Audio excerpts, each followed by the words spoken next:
This is CBS 2 News at 11. Drenching rain and winds that could be damaging. We're tracking a storm that will intensify over the overnight hours, plus keeping the faith in times of COVID. Whether it's in person or by live stream, worshipers come together to safely celebrate the birth of Christ in the midst of the pandemic. But first, breaking news. An NYPD police officer spending his Christmas Eve in the hospital after being shot in Brooklyn tonight. Good evening, I'm Dave Carlin. Maurice and Christine are off tonight. We want to get right to that breaking story.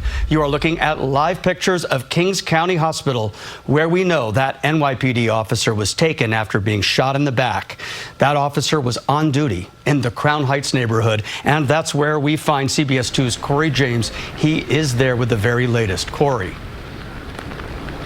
And Dave, this Christmas Eve shooting happened just after 9 o'clock tonight, so it is still a very active and fluid scene, but it took place right on the other side of this crime scene tape near Bergen Street and Ralph Avenue, not too far from where we're standing right now. According to a police source, the uniformed officer from the 77th precinct was shot after responding to a domestic violence call in this area. At some point, the suspect opened fire while a number of people were told were standing outside. We spoke with one witness who did not want their face or name shown, but they described to us what they heard and saw outside their home. The cops were shooting quite a bit at the person, but they were missing, basically. And describe how many shots you ended up hearing. Probably a good 4 or 5 that I seen, like, physically, I guess. And did you see the suspect taking off, or? Yeah, he was taking off. And again, as you just heard, that witness says the suspect was taking off. Someone who, we're told rather, was later caught by police and is currently in custody. Now, the officer who was shot was taken to Kings County Hospital. We're told he was hit in the back and is reportedly in stable condition. Right now, though, it is unclear if the bullet penetrated his vest. We also do not know who the suspect is and if they were linked to that domestic violence call that the officer who was shot was responding to. But back here live, you can see it is still very much so an active scene as the rain is coming down. Police are still collecting evidence, just trying to piece together as much information as possible about this officer-involved shooting. We also do know, and just learned moments ago, that the suspect's weapon was recovered according to police, but certainly an unsettling experience for many people in this area as this happened on Christmas Eve. The good news, though, it appears that that officer who was shot at likely is going to be okay. Reporting live in Crown Heights, Brooklyn, Corey James, CBS 2 News. Corey, thank you. Now to the other big story we're following tonight: rain, wind, and potential flooding as we deal with a storm that will continue overnight and into tomorrow in Dyker Heights. We saw inflatable Christmas decorations blowing around in the wind, but staying put, at least for now. And earlier tonight in Midtown, wind is likely to blame for a window frame falling from a building on West 58th Street at 6th Avenue, leaving shattered glass below. CBS 2's John Elliott is in for Lonnie Quinn tonight, tracking this storm for us. John, we've also just learned something else we'd like to tell you about, is that upper level lanes of the Verrazano Bridge are closed in both directions. Well, and I got to tell you, for any high profile vehicle, whether it's the GW or the Verrazano, or the Cuomo, it is going to be a hard drive. So right now, these winds are driving in out of the south. It's very mild, 44-mile-an-hour gusts in the city, but that will intensify overnight. High wind warning for the city, Long Island, coastal Connecticut, and the Jersey Shore. Wind advisory everywhere else.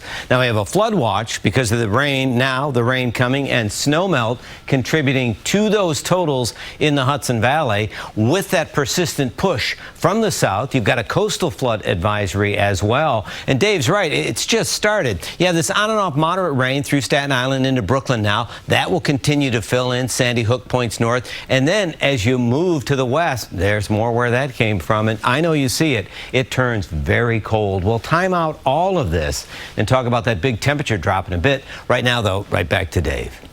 Thanks, John. Look at that. Christmas Eve is very different this year, with changes due to COVID restrictions. But that's not getting in the way for the faithful. And so many around our city are finding ways to celebrate safely. CBS 2's Allie Bauman has more from Midtown. Oh, come, all ye faithful. It sounds like Christmas Eve in St. Patrick's Cathedral, but instead of filling the pews, this year most people are watching the service from home. We're joined by thousands of virtual parishioners who are in different parts of the world. Its evening service allowed for 25% capacity, so while it can fit 3,000 people, fewer than 100 were allowed this year. Erica Rowe attends every year.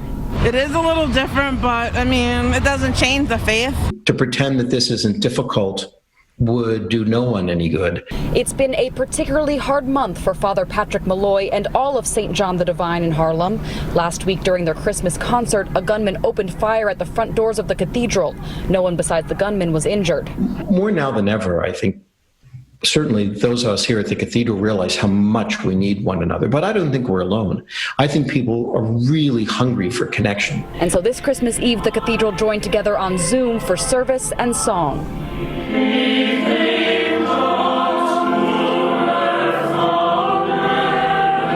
That's also how Middle Collegiate Church celebrated the night. The historic East Village Church was destroyed by fire earlier this month, but despite their heartache, the community connected in song for Christmas Eve.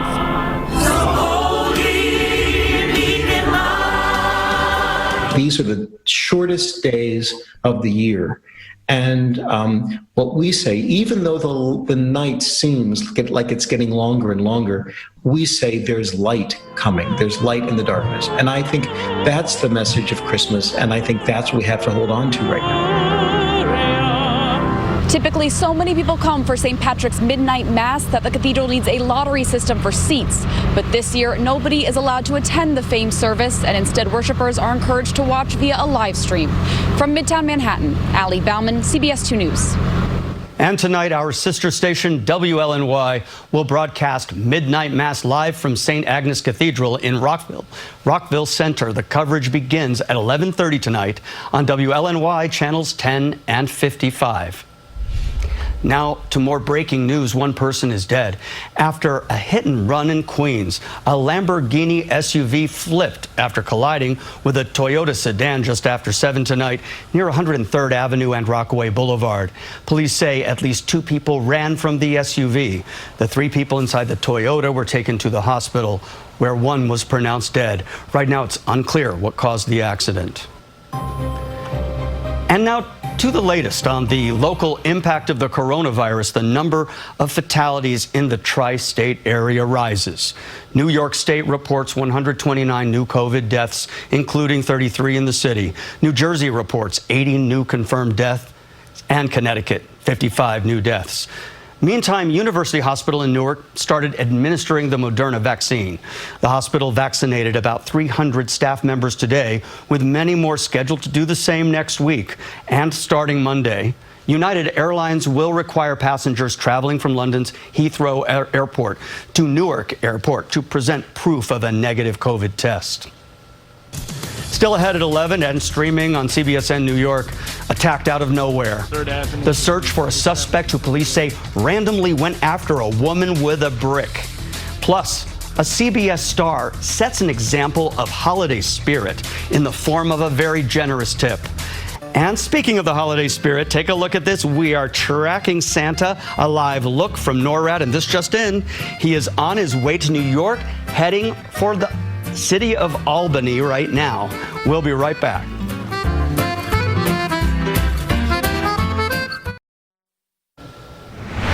A developing story as police search for a suspect in a brick attack.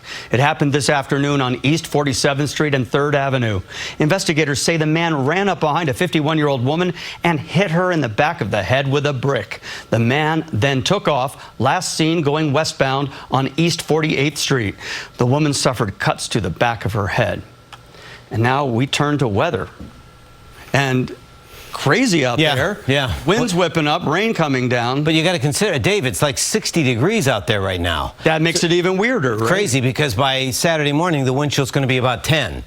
So buckle up, Santa. Here we go. Want to show you a shot. This is from the Empire State camera, and look at that. The green on the building is just reflecting, painting this really festive view, but there's nothing festive whatsoever about the weather. Rain and wind and 58, wind screaming out of the south-southeast. So your number's right. Look at there. It's 60 in Greenwich right now. It's 61 in Edison. It's 60 in Poughkeepsie. These numbers compared to yesterday, it's 15, 20, 25, 30, 32 degrees, warmer. Again, evidence of the strength of that south wind. So, you know what? Today, 60, almost there tomorrow, but it's really early before that drop. And in fact, Saturday morning, wind chills even in the city likely in the teens. So it's an abrupt change. The concern would be icing, but the wind may actually ultimately serve as an ally as it dries out roadways, sidewalks, and driveways. Just bands of heavy rain pushing through the city, through more of Queens and more of Staten Island. This will continue to push north, entire system pushing in from the west. Flip side, the cold side,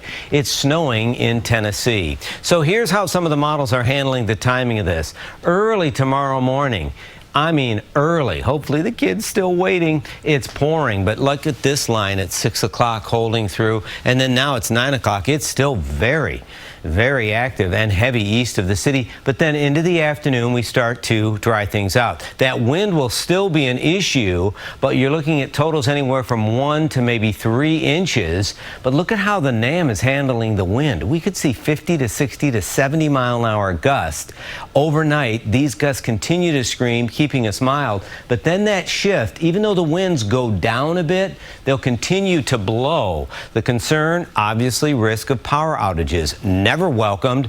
Really unfortunate Christmas Eve, but if we blow it out, we won't have widespread freezing. But notice it's a lot cooler for your weekend. Please be careful and stay on the nice list tonight. Dave?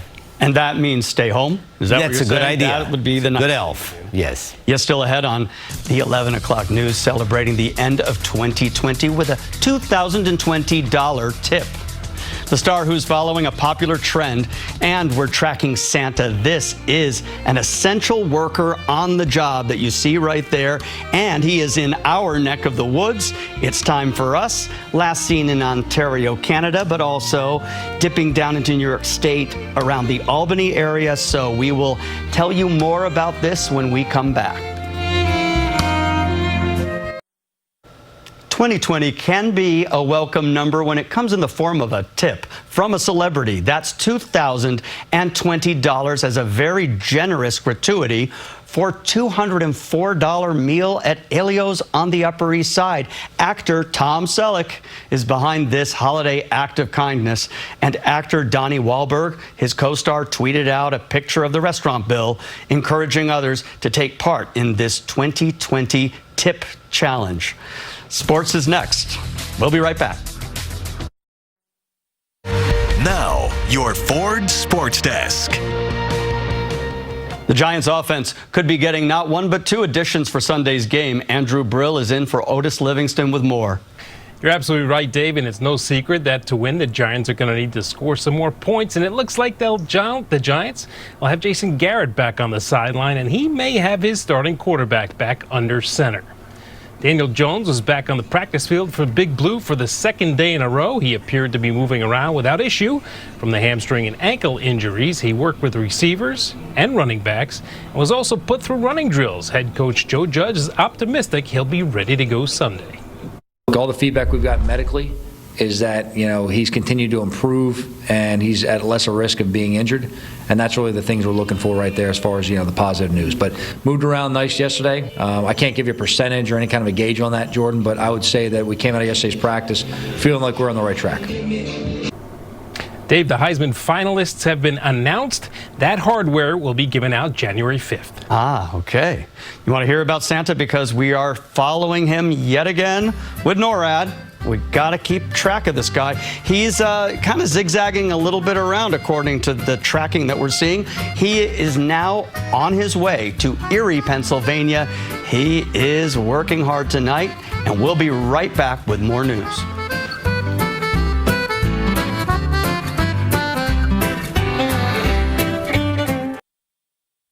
Have a story you'd like us to investigate? CBS 2 is on the case. Call our toll-free tip line at 800-CH2-NEWS. It's easy and it's confidential. CBS 2 News investigates. As we leave you, we recognize and thank the people who work here at WCBS. Station-wide, you're about to see all the names on a roll, from those still here in the broadcast center to those working from home, out in the field. Thanks to you. Thanks to your families. Happy holidays and stay safe.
Chestnuts roasting on an open fire,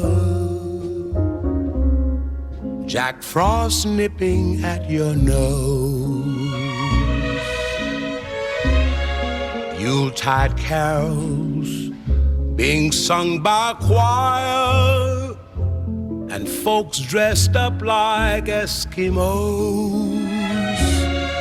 Everybody knows a turkey and some mistletoe help to make the season bright. Tiny tots with their eyes all aglow will find it hard to sleep tonight. They know that Santa's on his way. He's loaded lots of toys and goodies on his sleigh. And every mother's child is gonna spy to see if reindeer really know how to fly.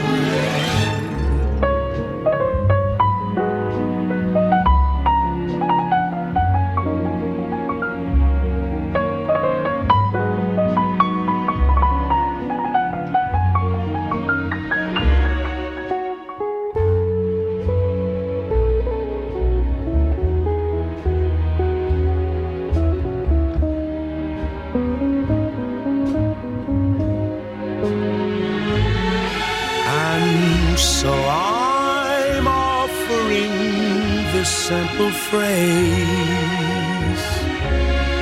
to kids from 1 to 92. Although it's been said Many times, many ways, Merry Christmas to you.